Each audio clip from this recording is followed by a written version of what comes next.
Just in the Finally, voice notes. finally, yeah. Catch me I if you can, know.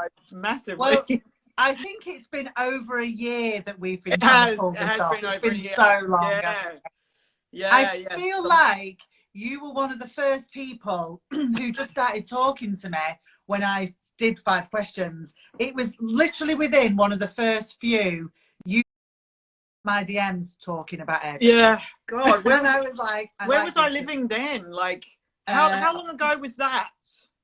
well, I started it in November 2020. That sounds about right. That's right, just before my vortex of life happened. Yeah, and then I know your life when It went like know, this. things started to happen, Yeah. and then the pandemic and all the things. So it was Yeah. crazy, Yeah. crazy. But That's why. we've been in touch all through it, and now Yeah, that's you're. why it's been super interesting. I think it's been about 4 times we've tried to Yeah. connect and talk about this, which I'm Yes. finally excited to. So I was either moving countries or wasn't, in the best place to be talking about this. So I'm very excited to sort of talk about this because I haven't put a lot on social media about what's happened. No. The reasons why I've been jetting backwards and forwards countries and stuff. So it'd be really interesting to talk about the mental health side of things. Yeah. It sounds like now you're on the other side of a big sort of upheaval, and stressful period. Always, I think that's a good time to do this because you kind of learn some stuff, got some reflections. And how I work now, how I realistically have to work now. Yes, definitely. Right. It's good when we've come out the other side and have learned some stuff. That's a good sort. It's a good time to tell your story. I always think. Wow. Okay, how long have we got? Well, my adrenaline is high now, so we can go all night. I got you literally right. I was doing a live just before this as well, and so I'm on now. Yep. I've been on for the evening. But let's paint the picture for anyone who doesn't know you. Okay. So I've been looking at your work this week, Abby. It blows my mind. I mean, the thing is, I was a colourist for a long time, so I know a beautiful colour when I see one. Thank you. And your work is spectacular, just so beautiful. Oh, that's really nice to hear. Thank you so much. I really, really loved it. I thought there was some really great stuff. And I tried to showcase some of your good stuff, in the advert for the show. I was like, this is my favourite. This one. But nice tell people, how do you work now? Where are you? Okay. Okay. So I am currently, I am based and will be based in Amsterdam, I think, for the rest of my life now, after such a turbulent COVID period. I work for myself now. I'm freelance. So I've been in a combination over the last few years of being freelance and in salon employed situations. But I think now, I'm turning 45 next year, and I just have to be realistic with what I've been through now and realistic with my workloads. So yes, I work for myself. I work in the salon and I work for a salon called Bubble Kid. So I rent a chair there. So I have my own clientele here. And I'm also a global top artist with Weller Professionals. Yeah. Mm-hmm. And so what does that involve? So basically I do a little bit of work in the salon. Like, I have actually scoliosis in my back, so I can't actually work, a lot on the floor anymore. And my direction is now going into teaching. So I was teaching for nearly 3 years with Weller Professionals, Belgium and Netherlands. Where I started my own education company. And I was traveling all over Belgium and the Netherlands teaching. So my education, basically I bridge the gap between colour craft and mass colour experts. So I help hairdressers connect social media trends with colour.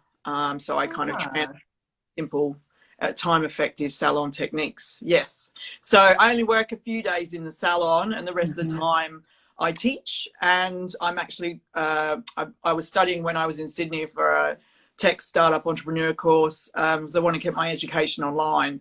Yes. So there's a lot going on. So I don't do so much in the salon, and the future for my back and my health is teaching. Yeah. And I love it. I love it as well. I love sharing my knowledge. expanding people and, so to speak, taking hairdressers to another dimension, because that's essentially what I teach is dimension. Yeah. So oh, brilliant. that's the trending word right now. Yeah. Oh, is it? I should stay on the ball with that. Oh, that's amazing. I don't hairdress anymore because of my back as well. Yeah. Yeah, we just, 26 years on the floor, I need to just be a little bit more realistic, and especially after what happened, especially in the last year. I more so work in salon or one-to-one basis. And I generally do like 2 to 3 clients a day, and that's it. It just, that's all I can really, I love to just go to work and enjoy my days, and just unfortunately not have the stress of targets and things like that. I just like to go and be an artist and spend time with my clients. My clients love spending time with me as well. So that's one thing I'm finding with working on my own. If I do 2 people at the same time, it's just too much for me at the moment while I'm building back my health again.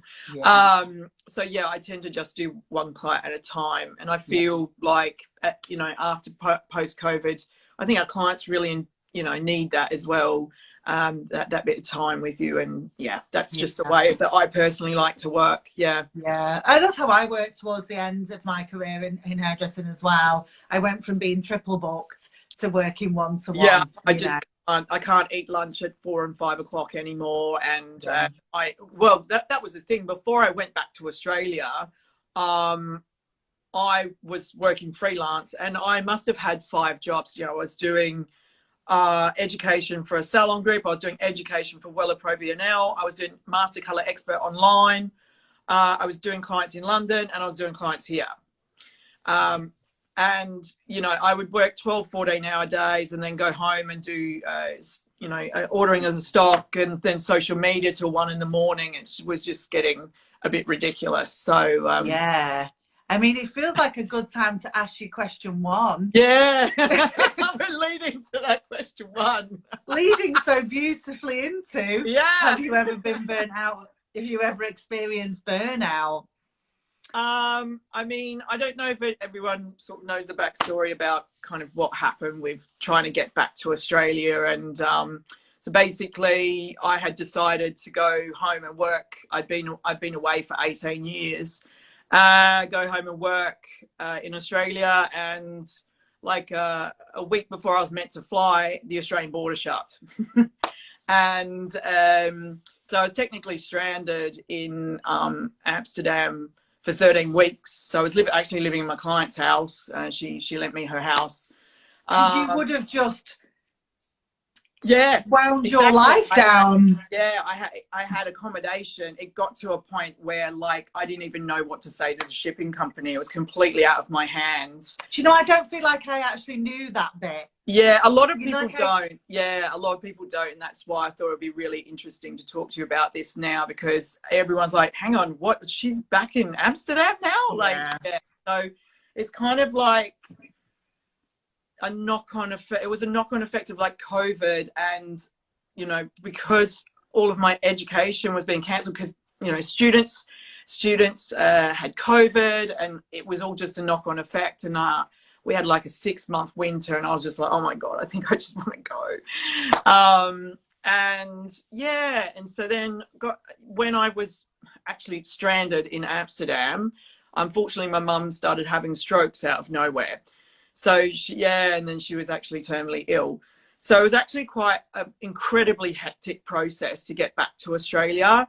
I had to upgrade my flight to business class, and I actually had the customer services of Singapore Airlines speaking with the Australian government to get me into the country. That's how hectic it was, because my mum was terminally ill. And luckily I was able to get into the country, and it was literally like Mission Impossible vibes. I got 1 flight, that was it. And I was still in London after my friend's wedding, and the 3 suitcases that I was living out of, I had 4 days to come home, pack up my stuff. I had 16 pages of paperwork to get me into my own country. Wow. Yeah, it was really, really hectic. And I know, and then I had to fly into Sydney, and then I pleaded with New South Wales Health to, you know, somehow get into a health hotel. And I got this one flight, which was 1 week before they scrapped quarantine for good. So New South Wales Health actually contacted me and said, we think you fit the bill, because I was double vaxxed, I was recovered, I jumped through all the hoops. Like, what more do I need to do in order to get into my own country? Yeah. And my mum's not well. Yeah, and I've got a neurologist letter for my mum. Like, yeah. So yeah, they actually messaged me back straight away and said, we think you fit the bill to be a test pilot for home quarantine. So I was very, very, very, very lucky, very lucky. So I only ended up spending 7 days in quarantine in an Airbnb. And then the day I got out, they scrapped the whole quarantine. But then I still had to get up to the Gold Coast. So I know, like, one of the state managers of Wella lives in the beachside town where my parents live, and I knew she hadn't been into Queensland, because she lives right on the border, and she hadn't been into Queensland for 3 months. And I managed to get over the border with a medical exemption. It was so crazy. Wow. So crazy to go and see Mum. Yeah. So it's just, you know, and when you reflect back on that now, that's such an upheaval and an emotional turmoil, isn't it? All in one. And you know, you don't know what all my clients know about this. Your money, where you're living. Yeah. Your mum's sick. Yeah. Gosh, yeah. Crazy times. Yeah. So then, so that was the thing. Like, it was my 3rd time moving back to Australia, and I just didn't feel right being there. And it was kind of in a way that COVID had kind of forced me home. And what was like super interesting when I had decided to return was that when I went to get my 4th jab before coming back, the nurse actually said as well, she's like, that's so interesting what you're saying, because a lot of the people I'm jabbing at the moment are people who have come home to Australia, and now they're going back to where they used to live. It was because COVID kind of forced us home. And how do you mean COVID forced you home? Well, like, people's work was ceasing up, or they, you know, Aussies got to a point where we just wanted to go home. Yeah, because it was getting a bit fragile. And especially like in Amsterdam, we were all the sort of Aussies were helping each other mentally get through it. Yeah. You just suddenly feel too far away. Yeah, and you just want to be closer to your family. They really put things into perspective. I'm like, why am I here? Why am I here? And then that was the thing. I got home, and then things just didn't feel right. And it was my 3rd time moving back to Australia, and I was like, nah, okay. I need to go back. But it was nice to hear that it wasn't, you know, just me that was feeling that way. It was other people were moving back as well. So so I'm back in it, isn't it? Because it's like I didn't get that. You know, I was like, when you were like COVID I was like, why? But it's because I live where I was born. And so it's maybe something you can only really understand if you don't. Oh, that's I mean, we had a 6-month visa, and it was just so mentally challenging to get through that. And that's why I was like, no, I'm going to go home. And then realize, because I've been in Europe for so long, I'm better known in Europe. And are you European now? I am. I'm European Australian. Like, yeah. So that's interesting. In terms of your first question, I've been pretty close, I would say. Yeah. And it's definitely affected the way that I work. Yeah, definitely. I think it's interesting. I think the pandemic was a moment of, I mean, at least a moment of pause for people, where everyone had a little think about life. You know, it was more stressful. We had a lot of time to think about life, I think. We had a lot of time, and it was a really different experience for a lot of different people. But I think a common experience is that people had a really good think about things, and a lot of people changed the way they work and live. So it's like a lot of things came together, isn't it, at the same time? Because I remember you checking in with me every now and again, and it was just like a different. Hang on, I'm going here. I'm going there. I'm in a vortex. I'm doing this. Yeah, and I was just like, oof. You where? Yeah, I just quarantine. Like, you get back to me when you're or when it's all calmed down. Don't you fret? Yeah, God, it was a crazy time.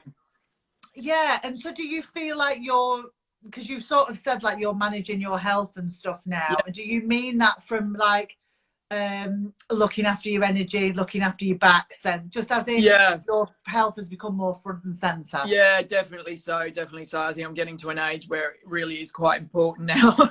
And when I was in Sydney, I did invest in a PT because that was the thing. I had COVID in April 2021, so that was before all the vaccines. But the thing was, I think I went through so much emotional stress that I kept just getting sick and getting sick and getting sick from mum, and the stress of mum being terminally ill. So I invested in a personal trainer for my mental health, and also I was so unfit. I was so unfit, and I literally had to start from scratch again. And I actually just started exercising the other day as well, because I was like, now that I've found somewhere to live and started working again, I was like, okay, now I need to start exercising again. It's super important for my back and for my mental health, especially as well. Definitely. I'm just nodding because I'm like, me too. yeah, definitely same, isn't it? It gets us all. Yeah. I never thought I'd have a PT in my life. Because I used to hear you saying about like get up and go for a walk around the block, and it really just does make a difference when you do that. And especially when I go out and think, holy crap, I live in Amsterdam now, and this is really my happy place. This is where I'm at my happiest, and my tribe, my vibe are here, and all the people I love and who love me. So it's such a fabulous place. I do love it. It's my happy place. It's my happy place. It's where I belong. Yeah. And it was the last holiday I had before the pandemic was Amsterdam, Oh, right. Yeah. I've been here nearly 4 years. Yeah. I've been here nearly 4 years, but it's just, I lived in London 14 years, and I've done my era in London, and I just, Amsterdam is just a little bit easier to live in, and you can cycle everywhere. I missed cycling. It's so flat here. Yes. No hills. The only hill I have is a bridge in the 9 streets. They're very small, aren't they, as well, them little bridges? Yeah. They're not so bad. It's fabulous. I'm very jealous you live there. It's wonderful. It's my happy place. Loads of people popping up on here saying hello to you. It's like 6 in the morning in Australia. Hi, Josh. Is this Josh in Australia? Let's see who else. No. Oh, hang on. Hi, everyone. That's so nice. I love it when people pop up to say hello to people. It's so cool. It's really good. And so let's dig in then. Question 2 is, what's the moment everything changed for you in your career? Yeah, it's really interesting because I tuned into Casey Coleman the other day, and I know he was talking about Darren Ambrose, and it's a no-brainer for me. I mean, if it wasn't for Darren Ambrose, my career just went like this when I went to Darren Ambrose, and that would lead to the next question as well. Is for me, it's a no-brainer. He is an icon in the industry. I've never seen work like it in my life, and he is insane. Wow. And so tell me what changed for you. So what exactly was that? You started working for Darren Ambrose, and that was it, the path changed. Yeah. So how old were you then? How old was I? Well, that was like, hang on. I need to backdate. That was like, 2013 to 2000. I was like mid-30s, early to mid-30s-ish. Yeah. So that was 2013 or 14. And then I left London for Munich 2016. Yeah. So I was with Darren for like 3.5 years or so.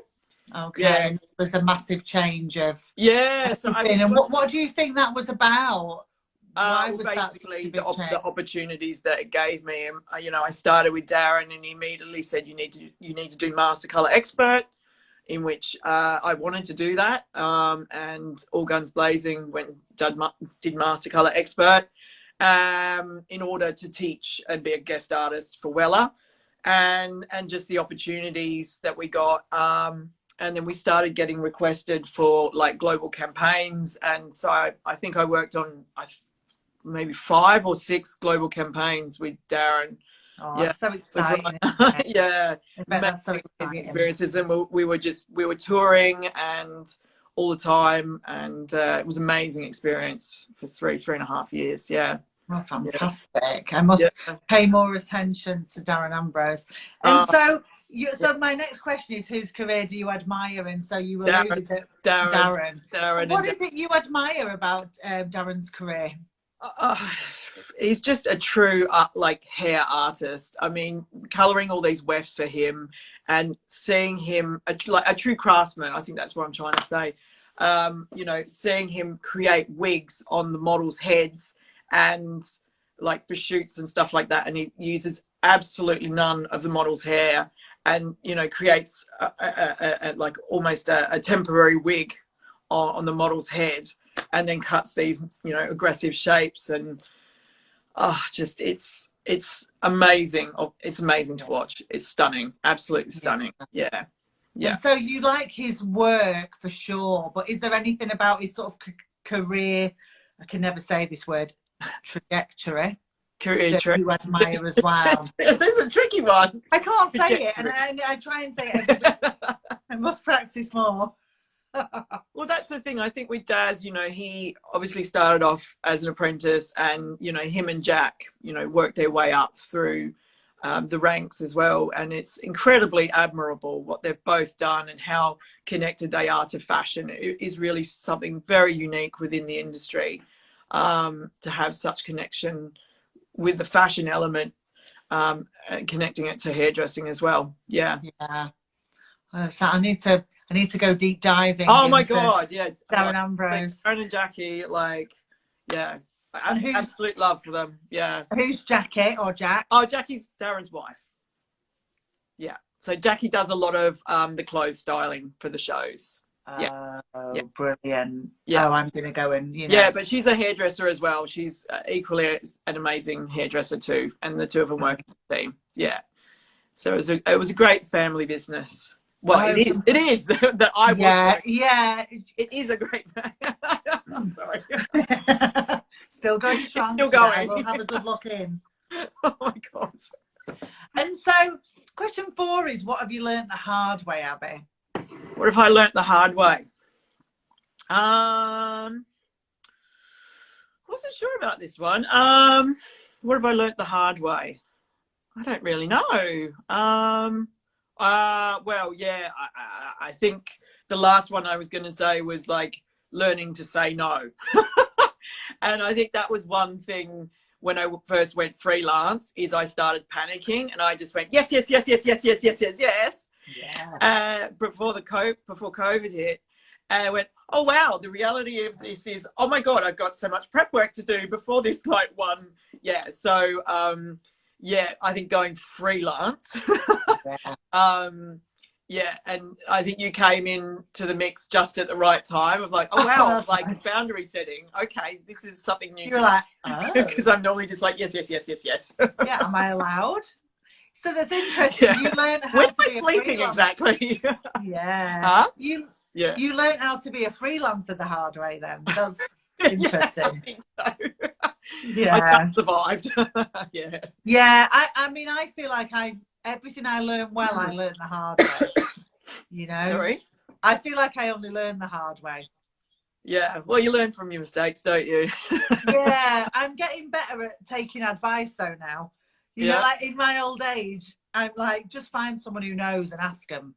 Yeah. Whereas I wanted to learn everything for myself when I was younger, and now I'm more like, no, just find someone who's really good at it and ask them what they do.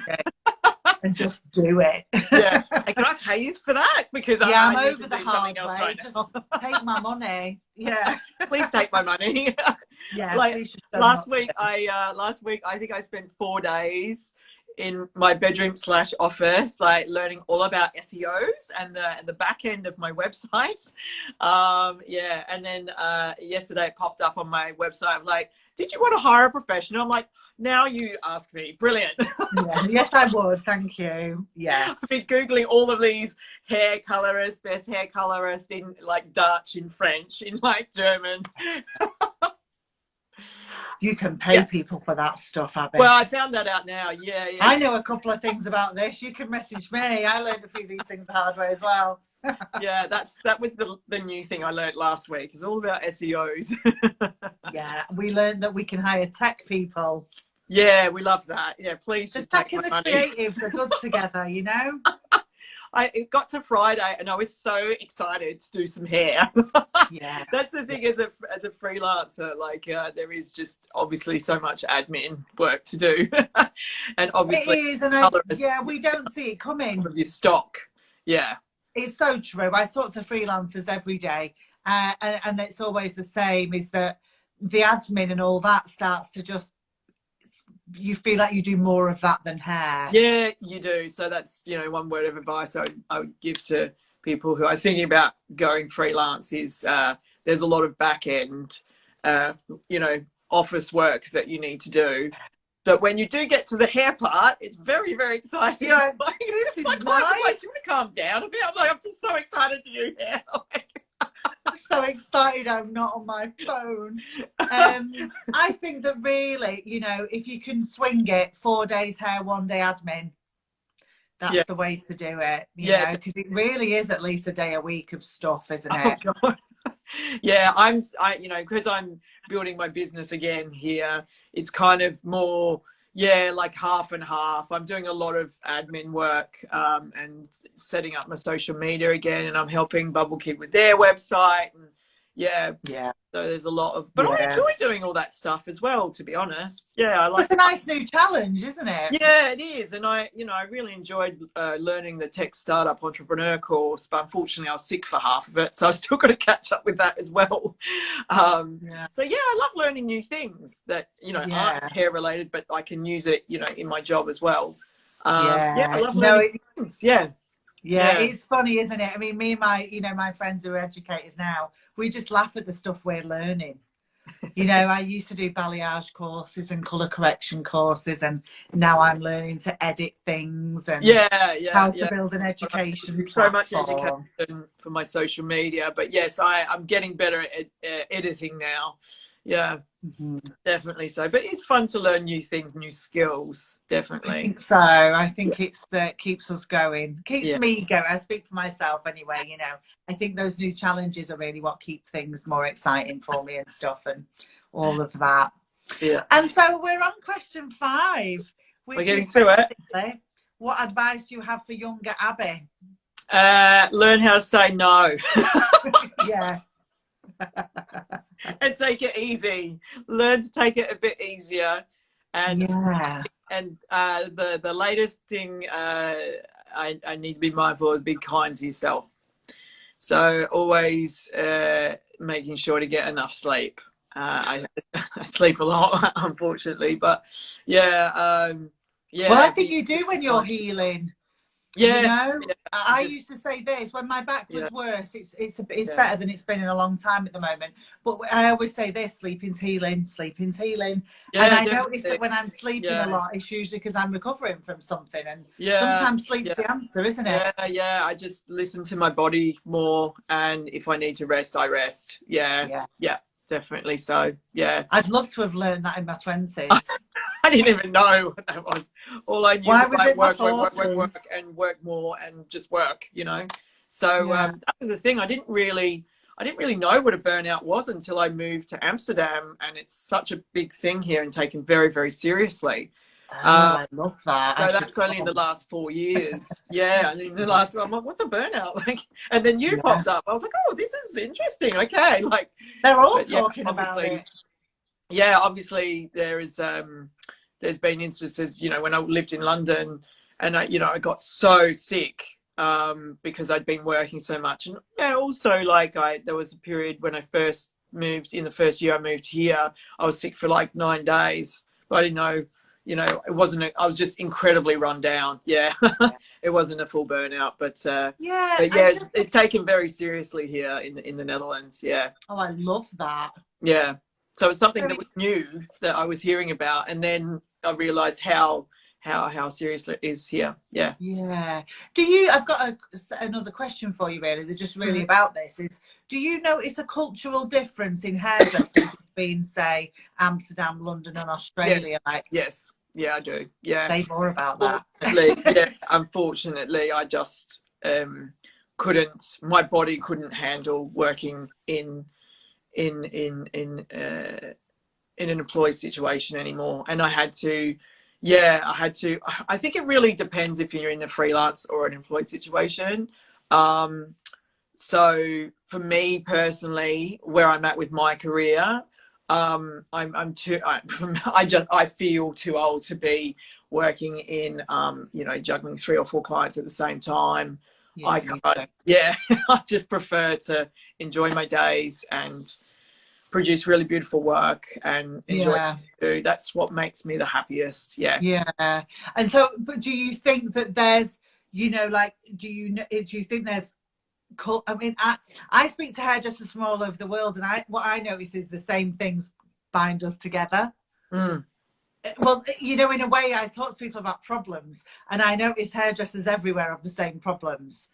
But do you, apart from all that stuff, do you feel that the culture is different in different, even if you're employed or self-employed? I think definitely in Australia, like, and not just obviously within hairdressing, but in any career, Australia is a very hard-working country.